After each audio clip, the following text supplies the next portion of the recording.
આજરોજ માણેજ કેળવણી મંડળ સંચાલિત માણેજ હાઈસ્કૂલમાં ધોરણ 10 અને 12નો વિદાય સમારંભ યોજાયો, જેમાં મુખ્ય મહેમાન પદે બોરાઈ હાઈના પ્રિન્સિપાલ ડોક્ટર પ્રવીણસિંહ સિંઘા હાજર રહેલ.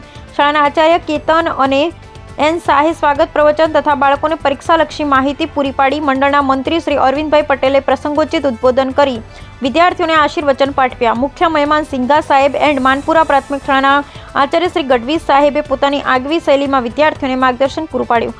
કાર્યક્રમમાં ભૂરા ફુઈના પ્રી ભરતભાઈ, વડદલા હાઈના ઈયા હિતેશભાઈ, માણેજ પ્રાથમિક શાળાના આચાર્ય અમૃતાબેન ઉપસ્થિત રહ્યા હતા. શાળાના ધોરણ 10 અને 12ના વર્ગ શિક્ષક સેજલબેન અને મયુરભાઈ વીઓને આશીર્વાદ આપ્યા. સૌ રમોત્સવના વિજેતા વીઓને મેડલ એન્ડ ઇનામો આપી પ્રોત્સાહિત કરવામાં આવ્યા. ઉપરાંત શાળાના વિદ્યાર્થીનીઓએ પ્રાર્થના, સ્વાગત, વિદાય ગીત, સાંસ્કૃતિક કાર્યક્રમો રજૂ કર્યા. તેઓને તૈયાર કરનાર વૈશાલીબેન, સેજલબેન, ગૌતમભાઈ, નિલેશભાઈ, ફાલ્ગુનીબેન એન્ડ ઉદ્ઘોષક તરીકે શ્રી વિજયભાઈ મેહરાએ ખૂબ જ સુંદર કામગીરી કરી. કાર્યક્રમના અંતે શાળાના સિનિયર શિક્ષક શ્રી રોહિતભાઈ દવે સાહેબે સૌનો આભાર વ્યક્ત કર્યો.